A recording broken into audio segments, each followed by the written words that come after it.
What is this mic here? That's for the podcast. Hey. We're going out live right now. Hey, how's it going? You're looking pretty nice. I like your hat. Is it really recording? Shay. It is? What's your name? Audio. Audio? Haven't done that. Hi. Come here often? Hey. Turn around. Let me see what you got.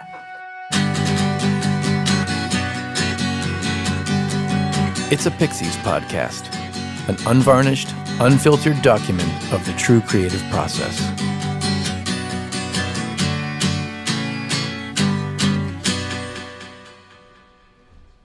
Episode 5, Dreamland Diaries, Day 9.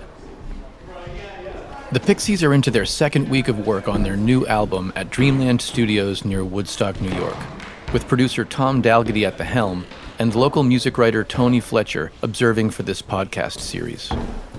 As Tom prepares to record a third batch of 3 songs, brand new material is coming thick and fast. The previous evening, after a full day recording vocals and guitar, Pixies main man Charles Thompson sat at the Lowry organ in the studio area of the former church building to explore an idea for yet another new song.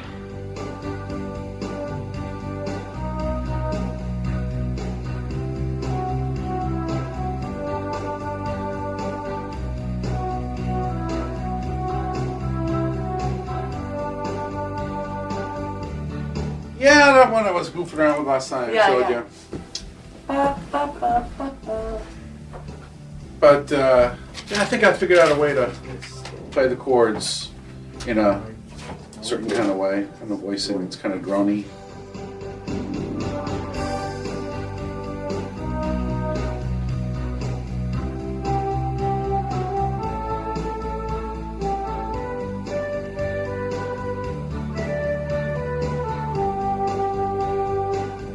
Charles's excitement about this number, tentatively entitled Extra I, will grow as the day progresses. So will his good humor, which proves contagious. But for now, there are 2 songs on the deck that require a full band performance to assemble the backing tracks. Currently entitled Bogman and Song 8, they'll form a back-to-back pair on Beneath the Eyrie, connected by their subject matter, which in both cases will be supplied by their co-writer, Paz Lenchantin. I'd quite like to do Bogman. Okay. Maybe we should kind of map it out, but let's check it out. Yeah.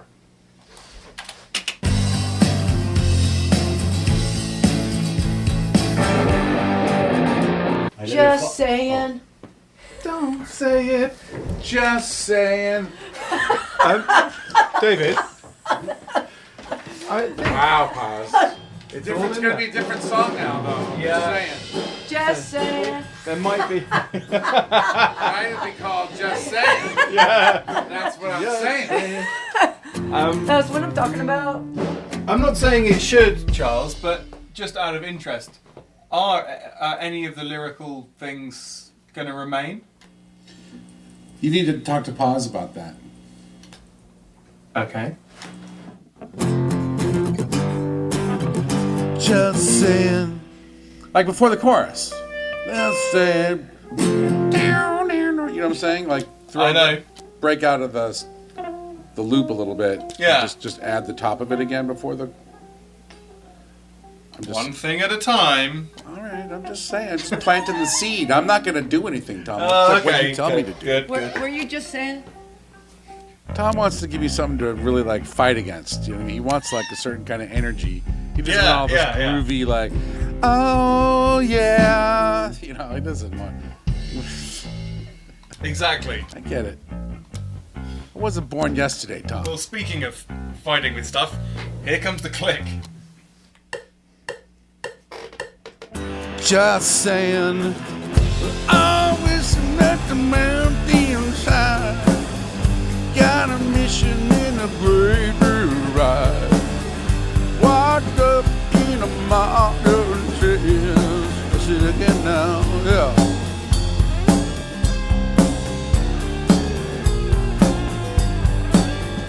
We did one 2 minutes.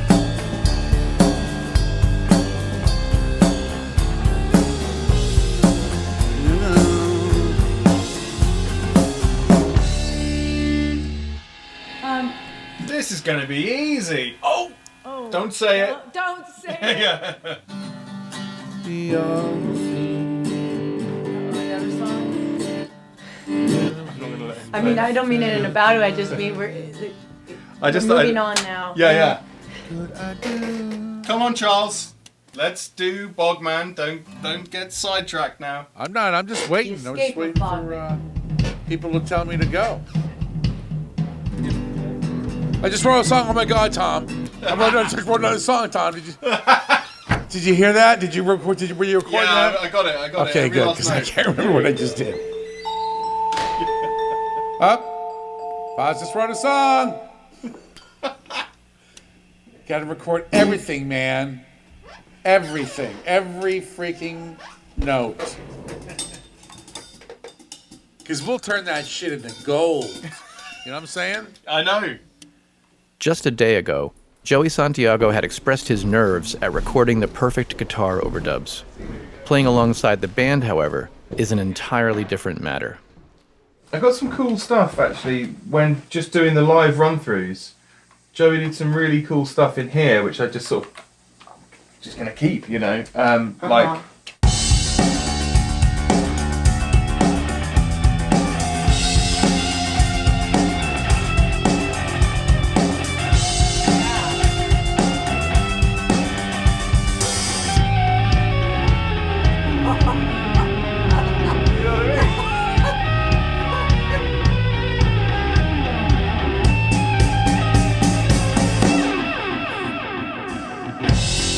Yeah.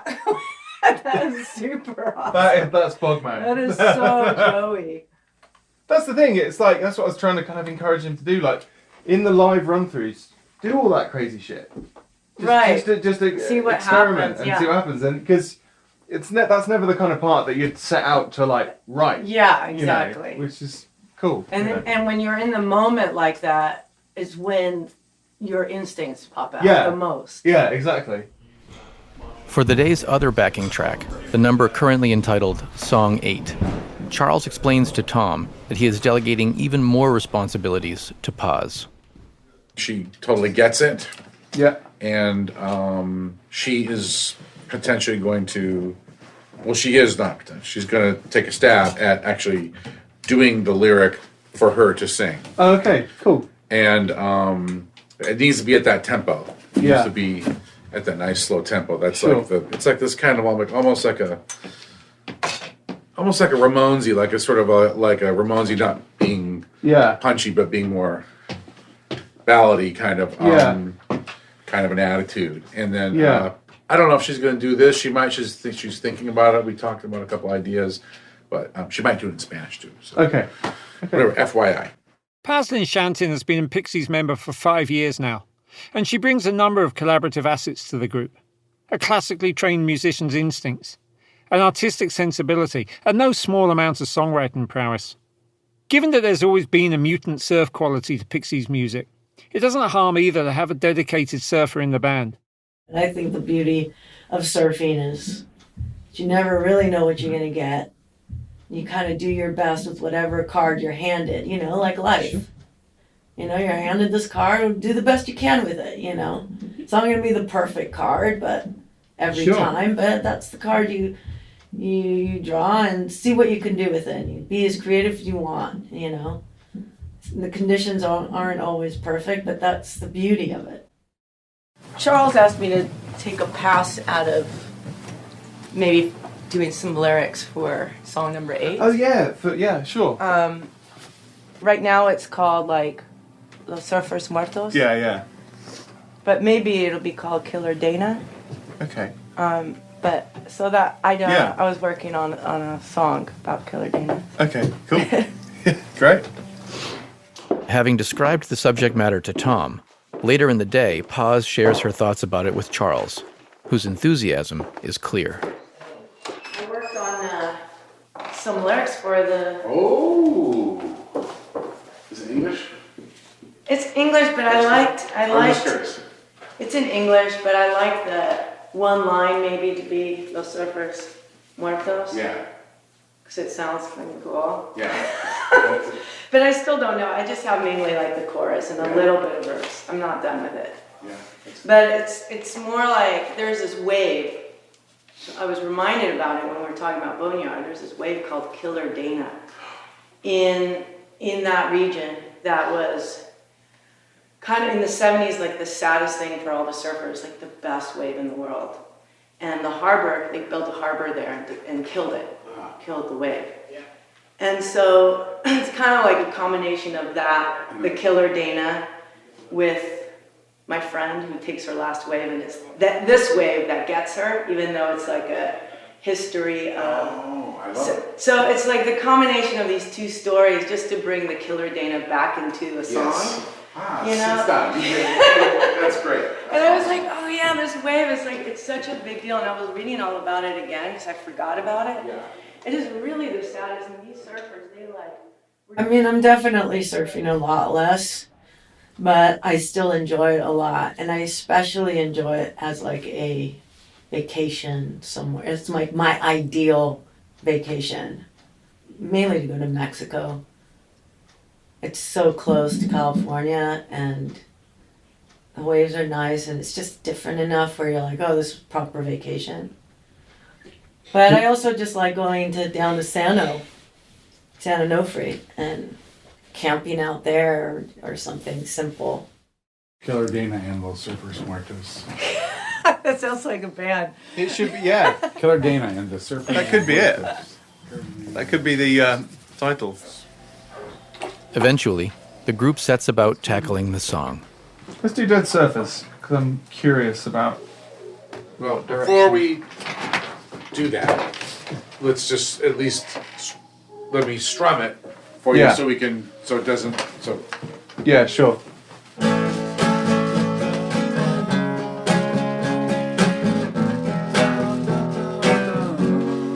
Okay.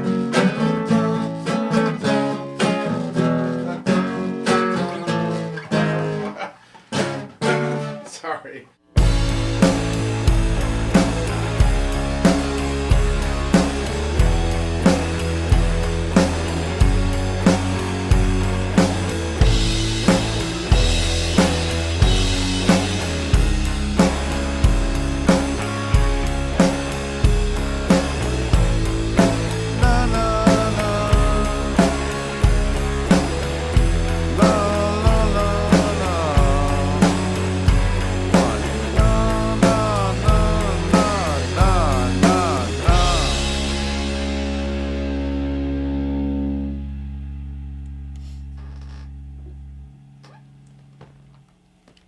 Thank you. Part of what seems to be a hallmark of Pixies recording sessions, going all the way back to Surfer Rosa and some of the between-song banter captured by producer Steve Albini, is Charles's offhand comments. It's like he can't help himself, and it's part of what keeps the mood endlessly buoyant in the studio these 3 weeks. I just brought a song, oh yeah? Well, let me just come in here with my little switchblade and fucking cut things up a little bit. I don't know if I like it right now. There's so much creativity going on in the studio at this point that Tom's determined to capture even the riffs that Charles didn't write. What's that riff? Oh, nothing. Sorry, you don't want to hear about it. No, You don't want to know. It's a cover song. You don't. It's stupid. It's just nothing. What was that riff? Nothing. It's not really a priority. You know what I mean? Because it's a cover song. But what is it? A cover of? I have other songs that are more priority. Okay. But what was it? What?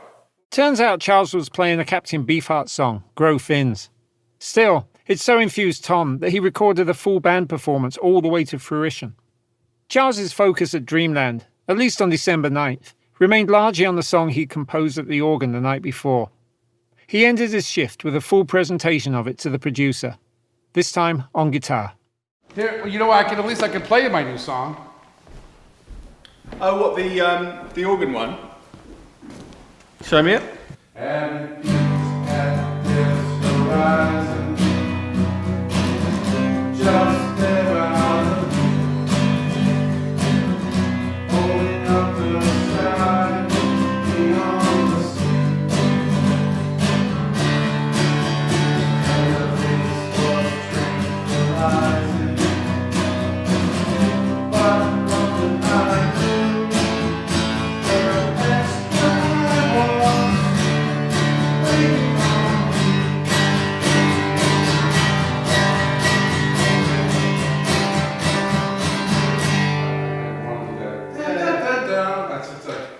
Let's get back to work. Thank you for your attention. My pleasure.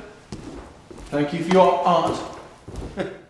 Tom had called the band's workday early, so he could set about comping the different takes of the new backing tracks. This seemed like a good time to sit down with Charles for a progress report. With 9 songs on tape already, and still 13 days left of the 22-day session, it was hardly surprising to find Charles in good spirits.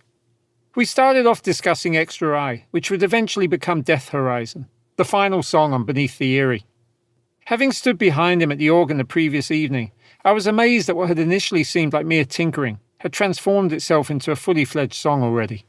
Well, it was a little bit of both. I just I was going to have fun and hopefully see if I could spin it into some kind of chord progression that I felt strongly about or something, You feeling good about it all so far?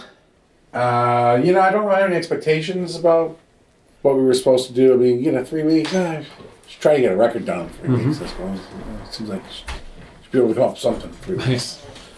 But, it's still right now, it's a little bit too much in the busy bee list. Kind of, well, I shouldn't be. He's allowed a few newish things to kind of creep in and become part of the little family of songs, you know what I mean? So I should, but he's a very good time manager. So now he's like having to deal with like the unleashed pothead dude who just wants to I wrote a song, man. Hey, I wrote another one, man. When I put it to him that he seems willing to go with the flow on this album session, happy to delegate to band members and producer alike, Charles responds in what initially seems a roundabout manner, embarking on an elaborate conversation about the Chinese zodiac and his discovery that, as with Joey Santiago, he was born in the year of the snake. I was like, oh yeah, that totally makes sense. I'm a total snake. It's like snakes are in the moment. They respond to what's immediately in front of them. They can't see. They're not very high. They're down on the ground. So they don't see that far down the road. They don't have a lot of vision. And they don't look back at the past that much. They're kind of just responding in the moment.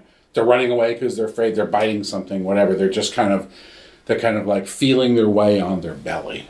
You know what I mean? And so when I realized I was a snake, I was like, oh, of course, that's exactly how I prefer to be in many things. And so when it comes to music, now I've become that much more relaxed about, it's like how many aspects of something do you want to control? Right. You know what I mean? It's just like, really? You want to do the artwork too? You want to do this? You want to do that? And it's exhausting. You know what I mean? So it's like, it's almost a relief. Just like, oh yeah, I'm just a snake. I just have to worry about my part or whatever, or my song, write the songs or whatever, you know what I mean? And I don't need to, as long as I like that guy, I don't need to worry about what he's doing so much. Charles is warming to the subject matter now, and he's smiling even as he raises his voice. Now it drives me crazy because people say, what was your intention? Mm-hmm. What is it you want to do? And those kind of questions always drove me nuts because I was always, I don't know. You know what I mean? But now I'm like, wait a minute, whoa. Slow down, everybody. You know what I mean? You got your questions all wrong. You're asking about what my intention was. My intention is the same intention as when I was 10 years old listening to the White Album, whatever. I like it. It's only rock and roll, but I like it.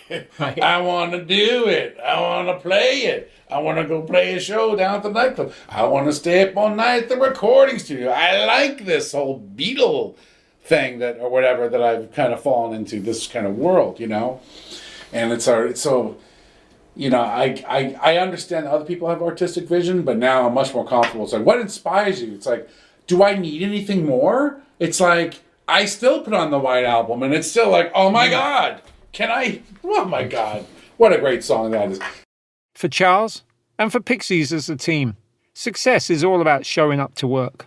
Half the battle is like walking up to the canvas and just start doing shit, and then, eventually you'll find your thread or your rhythm or whatever it is that you're looking for. It'll happen. You'll make art. You will make art. Yeah. It has to show effort. Do you know what I mean? Some kind of effort.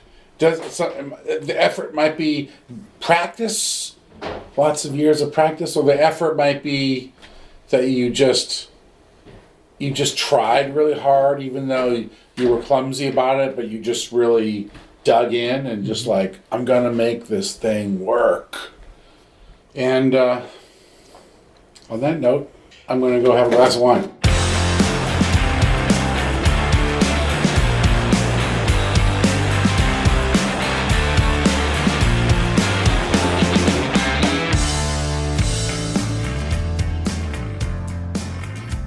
Dreamland Diaries, Day 10. The day ahead provides ample push and pull between producer Tom Dalgety and Pixies' Charles Thompson. Tom's confidence, which was aided by his experience working with the band on Head Carrier 2 years earlier, has grown over the course of the first week, and he's prepared now to stand his ground on what he wants from a song. At the same time, Charles, as singer, songwriter, and frontman, knows just how much he is capable of giving and where he has to draw the line. The creative tussle is conducted with considerable comedy and total respect. It would be hard to argue that Charles's final takes aren't better because of it.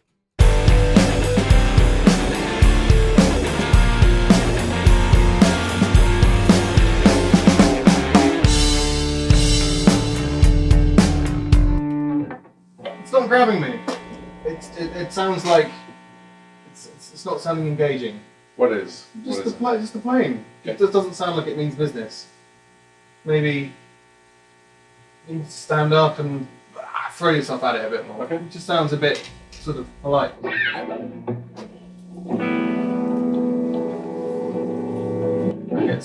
I might turn things up and try and get a bit of feedback in the gaps as well. Sure.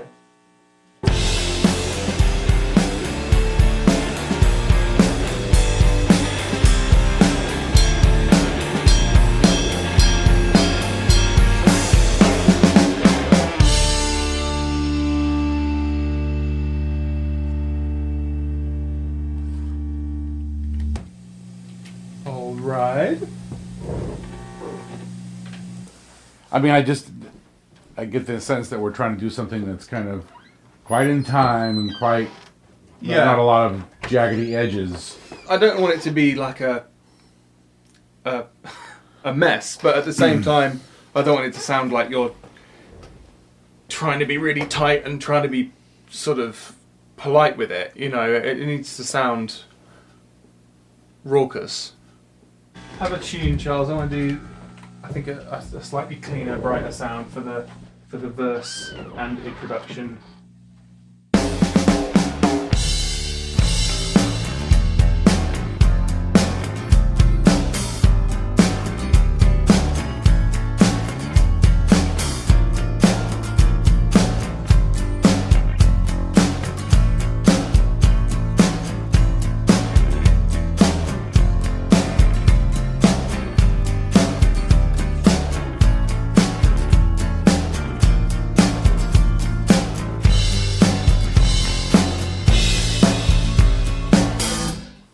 Great.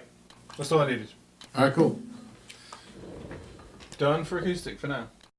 To offer a visual perspective on what's going on here, Charles has been sitting right alongside Tom at the studio mixing board as he alternates between his Martin acoustic and Fender Telecaster electric.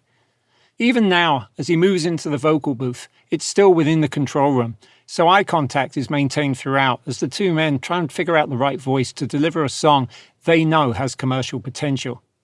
3 days earlier, when Pixies had recorded backing tracks for Catfish Kate, there'd been talk of college rock in general and Echo and the Bunnymen in particular, which makes it kind of interesting how, now that the lyrics have been complete and Charles is looking to deliver them, the reference points move almost 180 degrees. Somewhat, it should be said, to Charles's chagrin. It's a short lead in, so you'll know who you are. Where is my Blackfoot Blossom? Is she just playing blossom?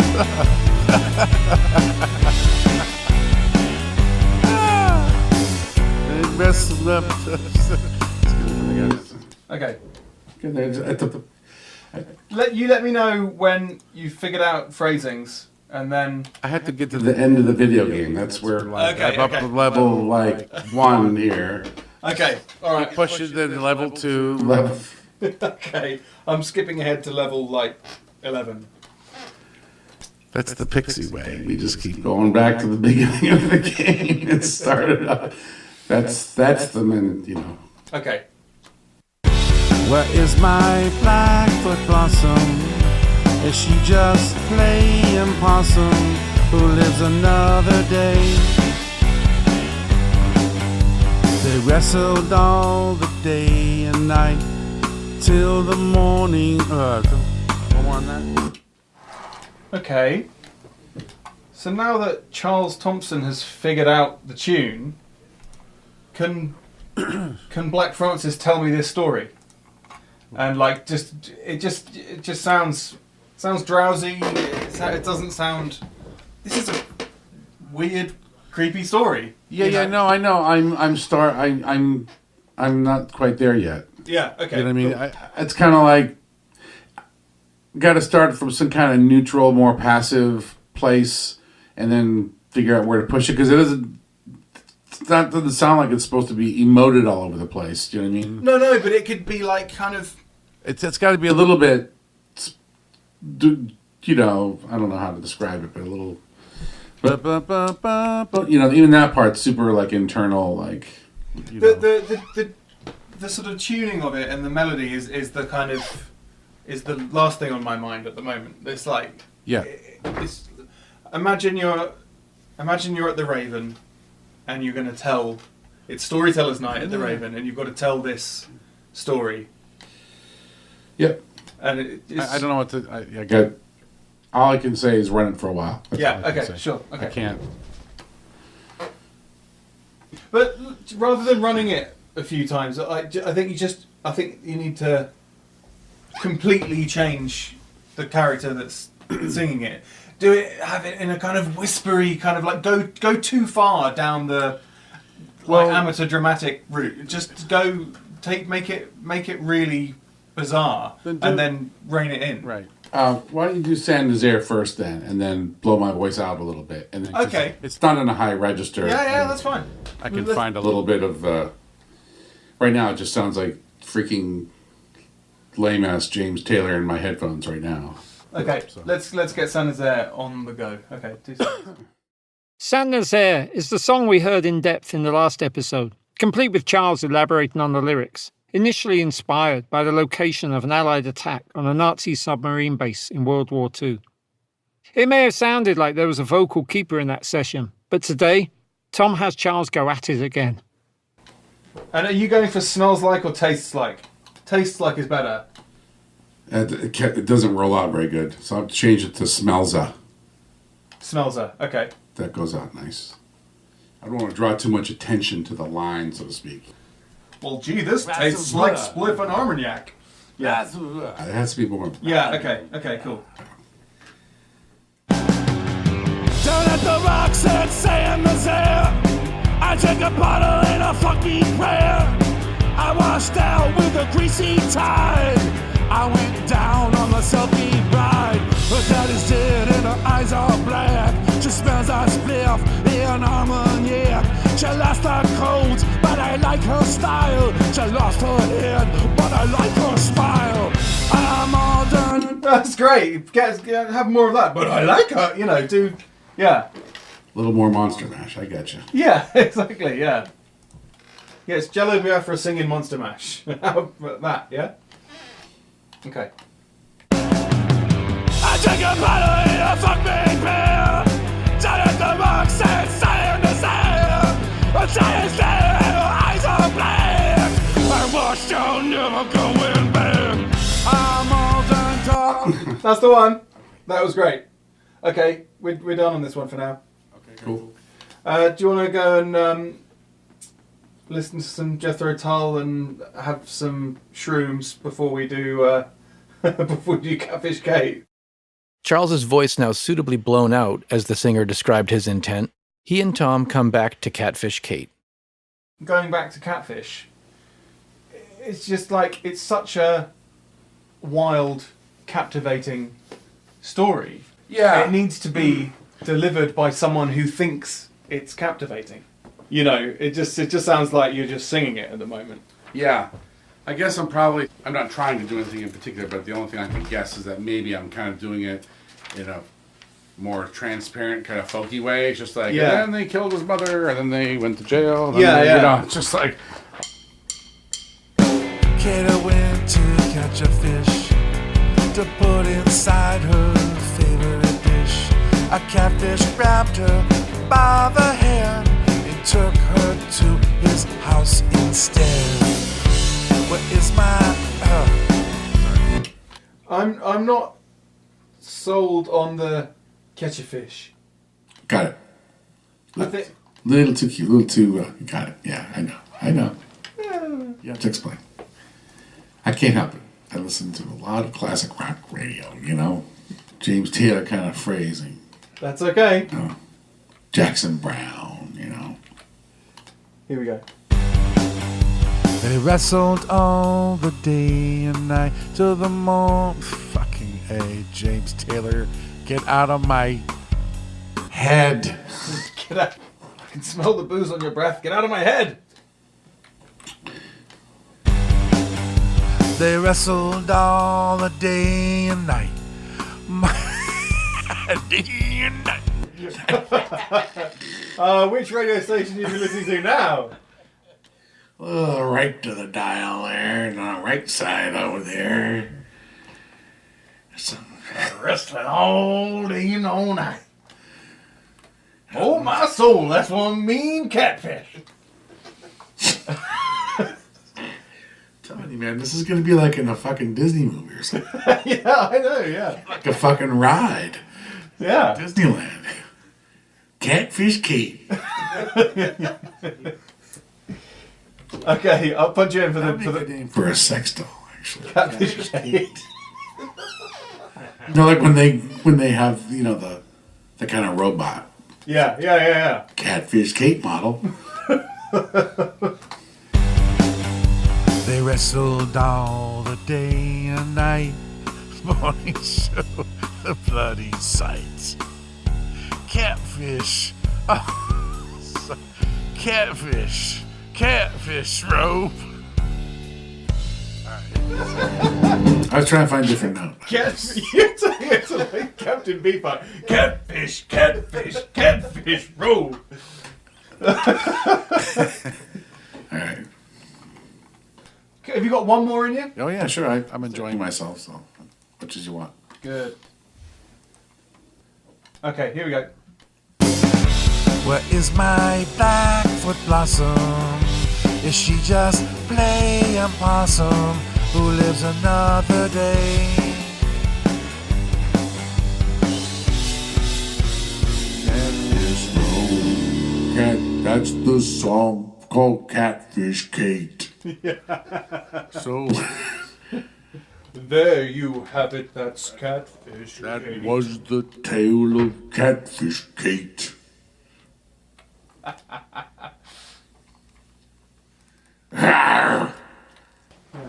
Thank you. Yeah, thank you. That's some great vocals. Oh, good. Really good. Good. Thank Yeah. you. Thank you. I enjoyed- Please appreciate all your shepherding me. The shepherd, yeah. At the end of the day's session, we leave the main building and take the short walk down to the hamlet, the former vicarage, where Charles, Joey and Paz are all staying, for drinks and snacks. Charles puts on some classical music, opens up a bottle of wine, and embarks on a wonderfully entertaining discussion about travel, from his luxury cruise ship experience a couple of decades back to his desire to visit Mongolia one day. The conversation soon hones in on southern France. At drummer David Lovering's birthday dinner a few nights earlier, we had bonded over the wines of Châteauneuf-du-Pape, a village close to Avignon, where 7 consecutive Catholic popes resided during the 13th century. Charles visited the region years ago and told me he thinks Avignon's the most beautiful place he's ever been. As a pilgrimage, I was like, well, I got to go down to Châteauneuf-du-Pape and have a glass of wine and a meal in the village. Yeah. And so I, because it's just right there. Yeah. I drove down there one afternoon. I was like, okay, here I am in the famous Châteauneuf-du-Pape, and I'm going to have I went to some little hotel restaurant or somewhere and ordered a meal and put some Châteauneuf-du-Pape, and it was fine. It was by myself, so it was a little on the lonely side. The unique wines of Châteauneuf-du-Pape also provided Charles with inspiration for one of the last songs he released under the name Frank Black back in 2003, just before Pixies reformed. They call it a Symphony of the Wines. It's the only French wine that's got 13 grapes. And can you name them? Of course not. I can leave it. But I did write a song about it. Well, I do not even know, dear, who has made this symphony. But he gave you 13 kisses, and that's why you taste so sweet. I'll someday like that coffee. Well, in the morning I drink my coffee. No, how does it go the last word? Let's see. In the night I drink my coffee. In the morning I You smoke your dope? smoke my dope. Yes, that's what it is. In the night I like my coffee. In the morning I like my dope. And in the afternoons I'm drinking at the new house of the Pope. Well, lately I've been drinking at the new house of the Pope. Châteauneuf-du-Pape, the new house of the Pope. Call me devil, call me friend, but call me blackjack hooligan. I came all the way from Aberdeen to live among the go-betweens. Where is my angel falling down at the river bottom? And is she there to stay? Where is my blackbird blossom? Is she just playing possum? Who lives another day? Now she's known as Catfish Day.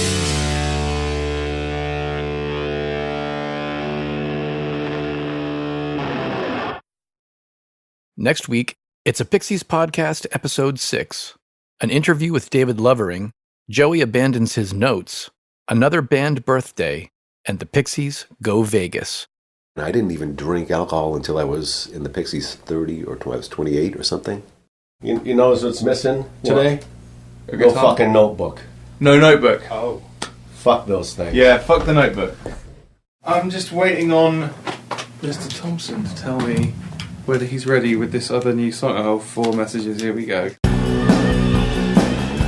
I like it a lot. How you doing tonight?